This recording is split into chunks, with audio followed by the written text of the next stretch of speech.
ಮಾಜಿ ಸಂಸದರು ಮುನಿಸ್ವಾಮಿ ಅವರು ನಮ್ಮೊಟ್ಟಿಗೆ ದೂರವಾಣಿ ಸಂಪರ್ಕದಲ್ಲಿದ್ದಾರೆ. ಸರ್ ನಮಸ್ತೆ.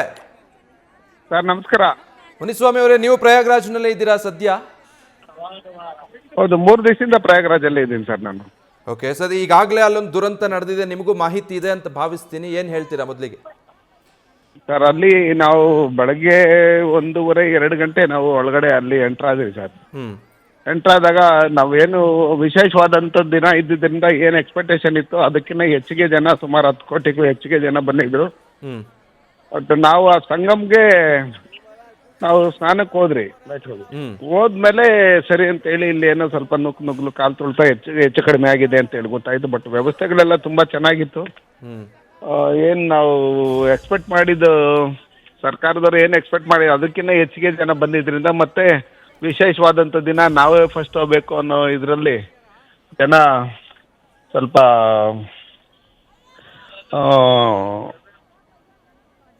ಏನು ಅವರು ಕ್ಯೂರಿಯಾಸಿಟಿಯಲ್ಲಿ ಹೋಗ್ಲೇಬೇಕು, ಈಗಲೇ ಸ್ನಾನ ಮಾಡಬೇಕು, ನಾವು 4 ಗಂಟೆ ಒಳಗಡೆ ಸ್ನಾನ ಮಾಡಬೇಕು ಅಂತೇಳಿ ಅವರು ಇದು ಮಾಡ್ಕೊಂಡು ಏನು ಆ ಜೋಶಲ್ಲಿದ್ರು, ಆ ಜೋಶ ಈ ರೀತಿಯಾಗಿ ಇದಾಗಿದೆ ಸರ್.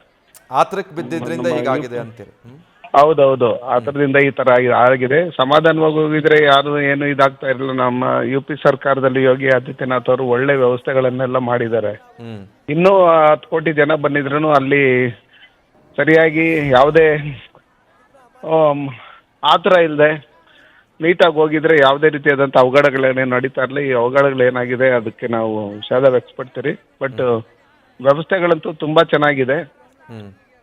ತುಂಬ ಜನ ಇನ್ನೂ ಕೋಟ್ಯಾಂತರ ಜನ ಇನ್ನೂ ಅಲ್ಲೇ ಇದ್ದಾರೆ. ನಾವು ರಾತ್ರಿ 1:15 ಹೋಗಿದ್ದಕ್ಕೆ ಮತ್ತೆ ನಾವು ನಮ್ಮ ಜಾಗಕ್ಕೆ ಮತ್ತೆ ಬಂದು ನಾವು ಸೇರೋಷ್ಟರೊಳಗಡೆ 9:30-10 ಗಂಟೆ ಆಯಿತು. ಅಷ್ಟು ಜನ ಇದ್ದಾರೆ ಸರ್.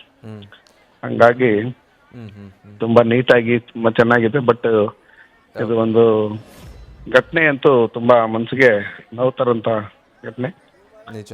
ಹಾಗಾಗಿ ಸರ್, 10 ಕೋಟಿ ಜನರನ್ನ ನಿಭಾಯಿಸೋದೇನು ತಮಾಷೆ ಅಲ್ಲ, ಅದು ಚಾಲೆಂಜಿಂಗ್ ಟಾಸ್ಕ್ ಅದು ಸರ್ಕಾರದ ಪಾಲಿಗೆ. ಬಟ್ ಅದರ ಮಧ್ಯೆ ಇಂಥದ್ದೊಂದು ಘಟನೆ ನಡೆದ ಮೇಲೆ ಇನ್ನೊಂದು ಸ್ವಲ್ಪ ಹೆಚ್ಚುವರಿ ವ್ಯವಸ್ಥೆಗಳು ಬೇಕಿತ್ತು ಅನ್ನೋ ಅಭಿಪ್ರಾಯಗಳು ವ್ಯಕ್ತವಾಗ್ತಾ ಇದೆ.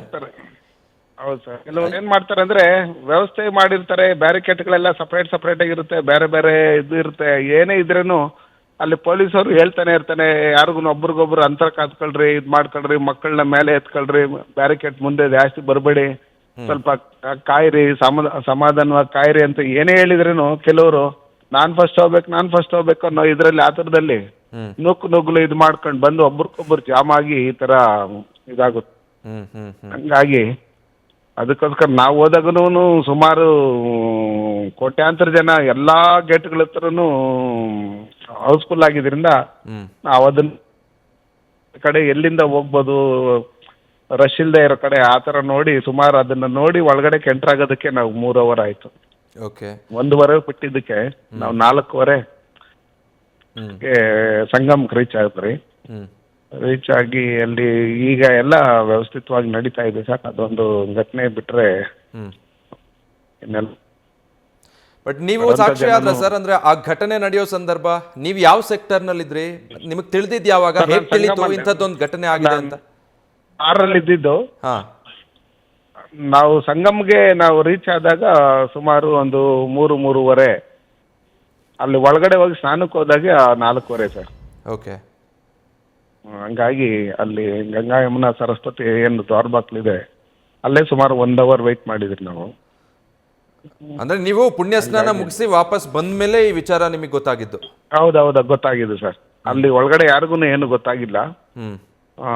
ತಕ್ಷಣನೇ ಎಲ್ಲ ಕಡೆನೂ ಬಂದ್ ಮಾಡಿ ಇದು ಮಾಡಿ ಬೇರೆ ಬೇರೆ ದಾರಿಗಳಲ್ಲಿ ಬಿಟ್ಟು ಇದು ಮಾಡಿ ಅದಕ್ಕಂತಾನೆ ಸ್ವಚ್ಛತೆ ಆಗಿರ್ಬೋದು, ನೀಟ್ನೆಸ್ ಆಗಿರ್ಬೋದು, ಪ್ರತಿಯೊಂದರಲ್ಲೂ ತುಂಬಾ ಎಚ್ಚೆತ್ಕೊಂಡು ಮೊದಲಿಂದನೂ ಇತಿಹಾಸ ಇರ್ತಕ್ಕಂಥ ಇದು ಸಾವಿರಾರು ವರ್ಷಗಳಿಂದ ನಡ್ಕೊಂಡ್ ಬರ್ತಾ ಇರ್ತಕ್ಕಂಥದ್ದು. ಅದು 144 ವರ್ಷಗಳಿಗೊಮ್ಮೆ ಇದು ಬರುತ್ತೆ ಅಂತ ಒಂದು ಇದರಿಂದ ಸುಮಾರು ಈಗಾಗಲೇ ಸುಮಾರು ಒಂದು 28-30 ಕೋಟಿವರೆಗೂ ಡೇ 1 ಈಗಾಗಲೇ ಬಂದೋಗಿದ್ದಾರೆ ಅಂತ ಎಲ್ಲರೂ ಹೇಳ್ತಾ ಇದ್ದಾರೆ ಸರ್. ಹೌದು. ಬಟ್ ಈಗ ಕರ್ನಾಟಕದಿಂದನೂ ಸಾಕಷ್ಟು ಜನ ಈಗಾಗಲೇ ಅಲ್ಲಿದ್ದಾರೆ, ಇನ್ನೊಂದಷ್ಟು ಜನ ಈಗ ಹೊರಟಿದ್ದಾರೆ, ಮತ್ ಸ್ವಲ್ಪ ಜನ ಅಲ್ಲಿ ಸಿಕ್ಕಾಕೊಂಡವ್ರು ಇದ್ದಾರೆ. ಏನ್ ಹೇಳೋದಕ್ಕೆ ಬಯಸ್ತೀರಿ ಮುನಿಸ್ವಾಮಿ ಅವರೇ?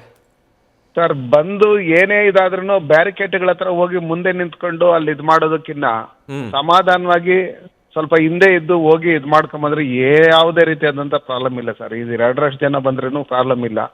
ಈ ಜನ ಬೇಕಂತ ಉದ್ದೇಶಪೂರ್ವಕವಾಗಿ ಕೆಲವರು ನೂಕುಲುಂಗ್ಲು ಇದು ಮಾಡೋದು, ಸ್ವಲ್ಪ ಹುಡುಗು ಒಂಥರ ನಾನು ಮುಂದೆ ಹೋಗ್ಬೇಕು ಅನ್ನೋ ಒಂದು ಇದರಿಂದ ಹೋಗೋಂಥದ್ದು. ಅಲ್ಲಿ ವ್ಯವಸ್ಥೆ ಮಾತ್ರ ತುಂಬ ಚೆನ್ನಾಗಿ ಮಾಡಿದ್ದಾರೆ, ತುಂಬ ಅಚ್ಚುಕಟ್ಟಾಗಿ ಮಾಡಿದ್ದಾರೆ. ಯಾರೇ ಇಂಪ್ಲೇನ್ಸ್ ಏನು ನಡೆಯಲ್ಲ ಸರ್ ಇಲ್ಲಿ.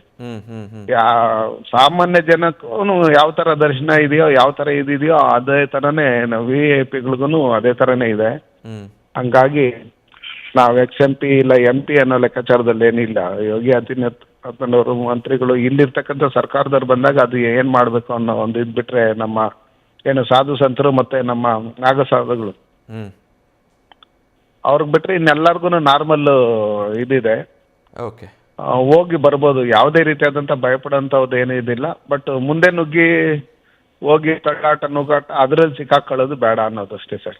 All right, thank you sir ಮಾತನಾಡಿದ್ದಕ್ಕೆ. ನ್ಯೂಸ್ ಫಸ್ಟ್ ನಿರ್ಭೀತಿಯಿಂದ ನಿಮ್ಮ ಪರವಾಗಿ.